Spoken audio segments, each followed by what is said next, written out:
মানিকগঞ্জের সিংগাইর উপজেলার ধল্লা ইউনিয়নের ফোর্ডনগর সরকারি প্রাথমিক বিদ্যালয় মাঠে প্রতি বছরের মতো এবারও ঈদ উপহার বিতরণ করা হয়েছে।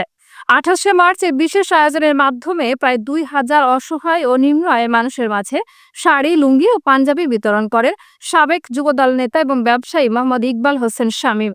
বিএনপির মানিকগঞ্জ জেলা আহ্বায়ক আফরোজা খানের রিতার নির্দেশনায় এ সহায়তা প্রদান করা হয়। স্থানীয় গণ্যমান্য ব্যক্তিবর্গ, রাজনৈতিক নেতৃবৃন্দ এবং এলাকার বিভিন্ন শ্রেণীর মানুষ উপস্থিত ছিলেন এই বিশেষ আয়োজনে। ঈদ উপহার হিসেবে ৯০০ শাড়ি, ৬০০ লুঙ্গি ও পাঞ্জাবি বিতরণ করা হয়, যার মাধ্যমে এলাকার মানুষের মধ্যে ঈদের আনন্দ ছড়িয়ে পড়ার ব্যবস্থা করা হয়। ঈদ উপহার গ্রহণকারীরা জানান, তিনি প্রতি বছর আমাদের সাহায্য করেন। এই ঈদ উপহার পেয়ে আমরা খুব খুশি। শুধু ঈদ উপহার নয়, শামীম ভাই আমাদের খাদ্য সামগ্রীও দেন। তার জন্য আমরা দোয়া করি তিনি যেন সবসময় মানুষের পাশে থাকতে পারেন। ব্যবসায়ী মোহাম্মদ ইকবাল হোসেন শামীম বলেন, প্রতি বছর ২৭ রমজানে আমি এই ঈদ উপহার বিতরণ করি, যাতে নিম্ন আয়ের মানুষও ঈদের আনন্দে অংশ নিতে পারে। এবারও আমি আমার সামর্থ্য অনুযায়ী কিছু উপহার দিয়েছি। ভবিষ্যতেও আমি মানুষের জন্য কাজ করতে চাই এবং দেশবাসীকে ঈদের শুভেচ্ছা জানাই।